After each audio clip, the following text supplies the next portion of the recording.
Le Journal de la Ville, le premier magazine de l'information provinciale.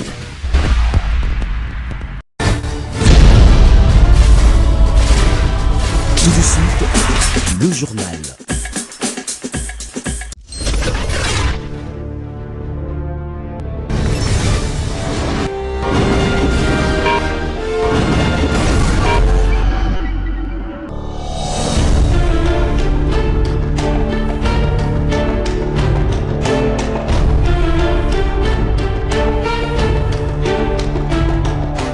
Merci de faire confiance au journal de la ville, mesdames et messieurs. Voici le sommaire. Accident de circulation routière au sud Kivu. C'est mardi 20 mai 2024, un camion qui s'est rendu à l'enterrement d'une élève de l'Institut Sireza de Cabaret s'est renversé aux environs de 13 heures, causant la mort de 7 personnes, dont des élèves et plusieurs blessés graves. Déclaré définitivement élu député provincial de Lancélé par le Conseil d'État, la députée provinciale Moliba Akaliebe Séverine n'est pas toujours validée par l'Assemblée provinciale. Le cadre permanent des concertations de la femme congolaise, CAFCO, recommande au président de l'APK de convoquer la plénière pour valider son mandat. La route Nzoko, quartier Mikondo, commune de Kimanseke, éclairée désormais par la société Solectra, et c'est à la grande satisfaction de la population de ces coins de la capitale. Vous les suivrez dans ce journal.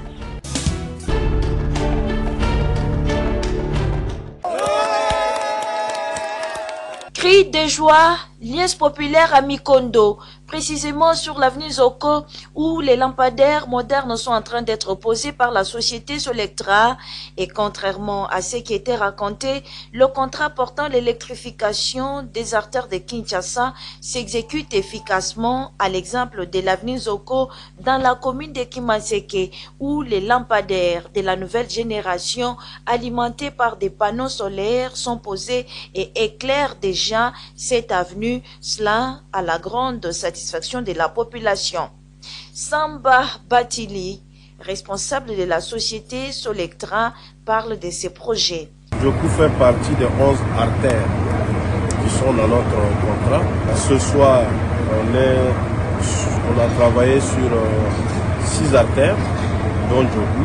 Donc, on espère terminer d'ici demain matin les 6 artères. Et puis, dans les 20 jours à venir, on va terminer les autres 5 artères. Ce marché est un marché de fourniture et aussi de pose. En termes de fourniture, on a fourni 100% des équipements. En termes de génie civil, on a fait 100% des génies civils, mais il y a eu des travaux de route qui ont gâté certains génies civils. Comme vous-même tout à l'heure, vous avez constaté. Nous allons refaire ces endroits-là. Nous pensons terminer dans une vingtaine de jours. Nos lampes, c'est des lampes de 80 watts, c'est 13 000 lumens. L'avenue Zoko entre dans une nouvelle ère grâce à la lumière apportée par ces projets des postes des lampadaires. La population parle du bien-être de ces projets.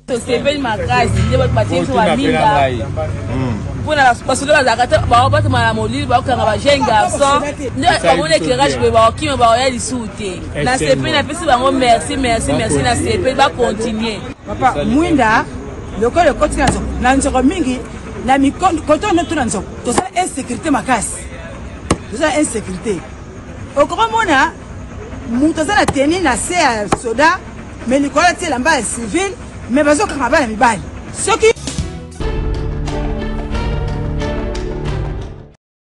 L'électricité étant un secteur qui induit le développement de tous les autres secteurs conformément à la vision du chef de l'État, Félix-Antoine Tshisekedi Tshilombo, le président de l'Assemblée nationale, l'honorable professeur Vital Kamerhe, l'a inscrit dans sa démarche sur l'amélioration du quotidien des Congolais qu'il a entamé avec les animateurs des différents secteurs. Une délégation de la Société nationale d'électricité SNEL, conduite par le président du conseil d'administration, Luc Badibanga Mwanza, et le directeur général Fabrice Lissunde Walisinde a échangé avec l'honorable Vital Kamerhe ce mardi 28 mai 2024 dans son cabinet de travail. L'entretien a tourné autour de toute la problématique que connaît cette société. Le président de l'Assemblée nationale a exprimé son souhait de voir aujourd'hui ce secteur du développement du pays être boosté et soutenu autant que l'enseignement primaire accessible aujourd'hui à toutes les classes sociales grâce à la politique de la gratuité de l'enseignement. Il a promis non seulement de faire un plaidoyer auprès du président de la République en sa qualité de speaker de l'Assemblée nationale, mais aussi d'inscrire leurs problématiques aux différents débats de la Chambre basse du Parlement. Le numéro 1 de l'Assemblée nationale, Vital Kamerhe, a demandé à la SNEL de lui soumettre un mémo rapportant les difficultés majeures que connaît cette société, à savoir la gestion des ressources humaines, les déficits des moyens techniques et financiers, ainsi que les problèmes fiscaux. L'honorable président de l'Assemblée nationale nous a reçus aujourd'hui pour s'enquérir de l'état de fonctionnement et de marche de l'entreprise SNEL et surtout de la façon dont nous allons répondre aux préoccupations des populations, des habitants des villes par rapport à la question de l'amélioration de la desserte en électricité. Il nous a invités à préparer un mémo que nous devrons lui adresser et demain nous avons une réunion du conseil d'administration à la SNEL. Au terme de cette réunion, nous allons élaborer le mémo avec les principales préoccupations, les principales attentes pour lesquelles nous pouvons demander le soutien de l'Assemblée nationale. Le Maroc et la RDC sont deux pays amis et frères. Dans le cadre de renforcement de la diplomatie parlementaire prônée par le nouveau président de l'Assemblée nationale, le mardi 28 mai 2024, le professeur Vital Kamerhe s'est entretenu avec l'ambassadeur du Maroc en RDC. Rachid Agassim est venu lui transmettre le message de félicitations de son homologue, le président de la Chambre des représentants du Royaume du Maroc, Rachid Talbi El Alami. À l'occasion de ce premier contact avec le tout nouveau speaker de la Chambre basse du Parlement, le diplomate marocain a manifesté la volonté de son pays de continuer à collaborer avec la RDC. Je suis venu bien évidemment présenter mes sincères félicitations de vive voix après qu'il ait maintenant cette responsabilité noble et grande. La RDC et le Maroc sont deux pays amis et frères. Si je suis là, c'est pour manifester la volonté de notre pays à continuer à développer davantage les relations bilatérales à tous les niveaux. Bien sûr, j'ai remis en main propre le message de félicitations du président de la Chambre des représentants du Maroc à son frère, le président de l'Assemblée nationale de la République démocratique du Congo. Et le contenu, bien évidemment, c'est le résumé de ce que je viens de dire. C'est les félicitations et la disposition à œuvrer de concert pour développer davantage les relations bilatérales.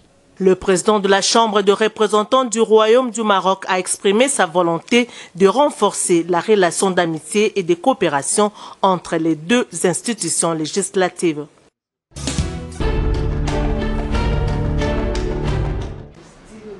Déclaré définitivement élu député provincial de l'Ancélé par le Conseil d'État à travers un arrêt rendu sous REA 366 le 17 avril 2024 dans l'affaire qui l'opposait avec le candidat Samba Mwamolele Clovis du mouvement de libération du Congo MLC, la députée provinciale Moliba Akaliebe Sévérine du regroupement politique Alliance des Congolais progressistes et alliés ACPA n'est pas toujours validée par l'Assemblée provinciale de Kinshasa.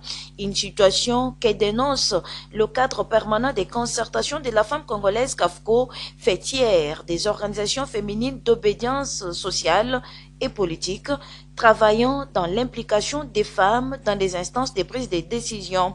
Au cours d'une déclaration tenue ce mardi 28 mai 2024 à Kinshasa.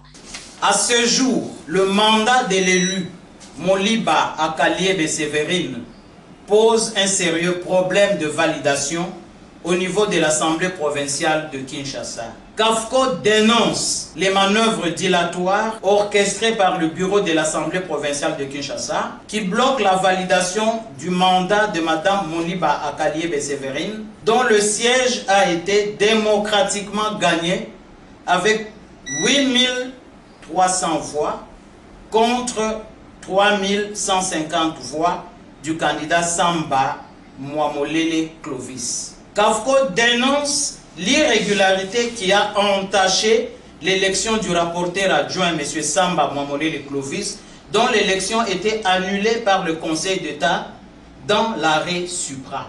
Et compte tenu de ce qui précède, CAFCO recommande respectueusement à l'honorable président de l'Assemblée provinciale de Kinshasa de convoquer la plénière pour valider le mandat de l'élu de l'Ancélé, Mme Moliba Akaliebe Séverine, et d'organiser l'élection du rapporteur adjoint.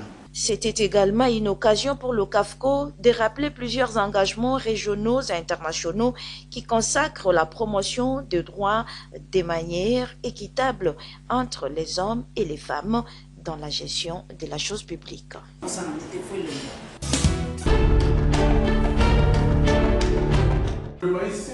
Depuis un certain temps, les organisations de la société civile sont en difficulté.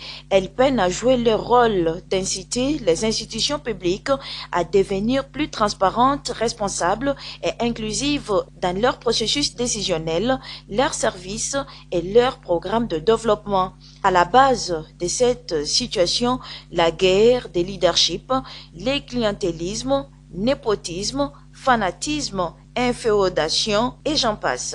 Et comment mettre fin à ces phénomènes? Les réseaux d'éducation civique au Congo RECIC que dirige Maître Jean-Michel Vondo en synergie avec le cadre des concertations nationales de la société civile à travers son programme intitulé « Pouvoir au peuple » pour une justice mondiale et une solidarité internationale, a organisé ce mardi 28 mai 2024 une journée de réflexion sur le thème « Quel est le rôle que doivent jouer les organisations de la société civile afin d'inciter les décideurs politiques à prendre les décisions qui garantissent la jouissance par les citoyens de leurs droits socio-économiques en République démocratique du Congo ». Joseph Wabatinga, chargé de programme au réseau d'éducation civique au Congo. Nous venons de constater que nous agissons plus, je veux dire la société civile, de manière éparse, de manière sporadique. Nous ne sommes plus ensemble souvent pour de grands enjeux nationaux qui se posent dans notre pays. C'est dans ce sens-là que nous avons organisé cet atelier pour que les représentants des organisations de la société civile, nous puissions réfléchir sur comment nous pouvons redynamiser des actions en synergie au niveau de la société civile. La responsabilité principale de l'engagement de la société civile, le professeur Thierry Landou, expert consultant sur la question qui conduisait cette journée de réflexion, nous en dit plus. Ce qui est plus intéressant, c'est pas de pleurnicher sur ce que nous ne pouvons pas faire ou que nous n'avons pas fait hier, mais c'est de voir un peu ce qui a été réalisé hier, ce que nous avons fait ensemble, comment nous nous sommes mobilisés ensemble pour réaliser certaines choses au niveau de notre société. Et c'est dans le cadre du programme « Pouvoir au peuple pour une justice mondiale et une solidarité internationale » appuyé par 11-11-11.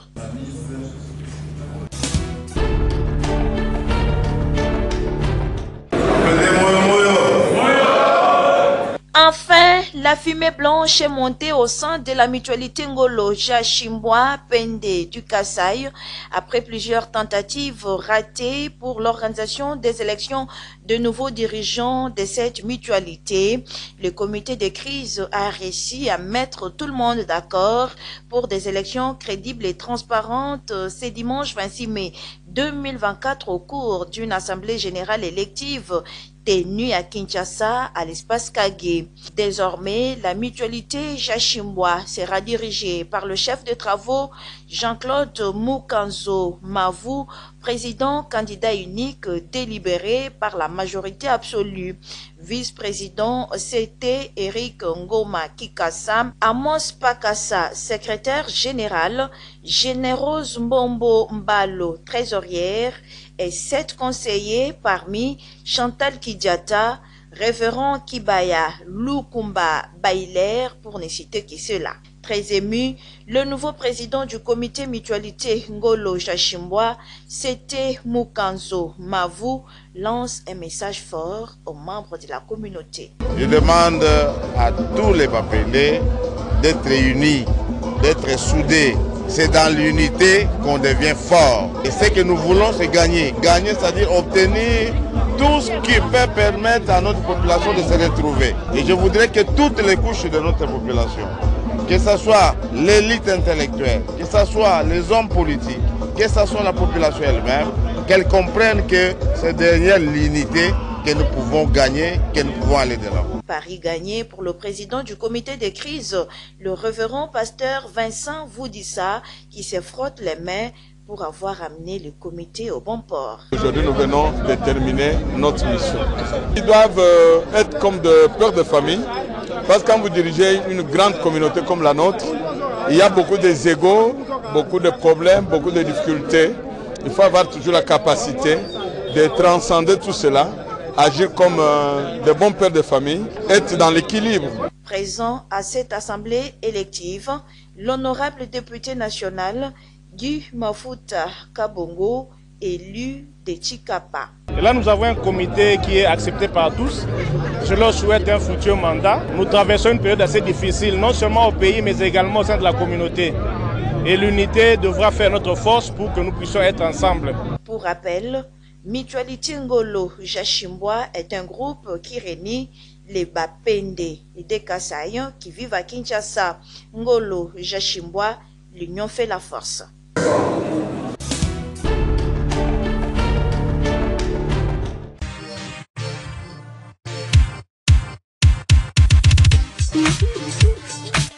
Quinoises et quinoises, vous qui aimez vous habiller classe et chic lors de vos événements, voici pour vous une seule adresse, boutique d'habillement Bédélium.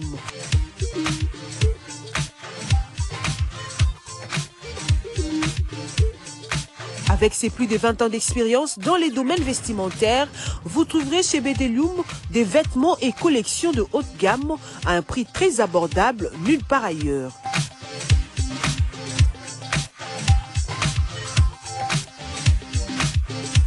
Des robes soirées, costumes pour hommes,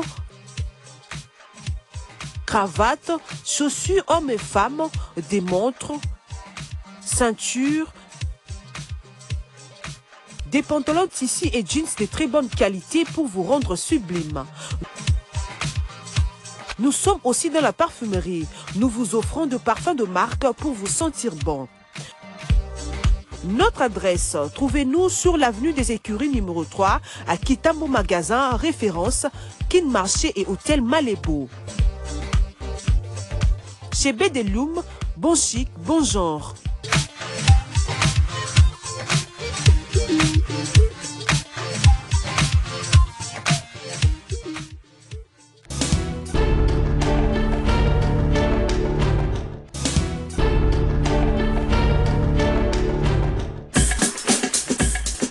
Nous sommes arrivés à la fin de ce journal de la ville. Mesdames et messieurs, merci de l'avoir suivi. Le prochain rendez-vous est fixé pour ce mercredi et d'ici là, portez-vous bien.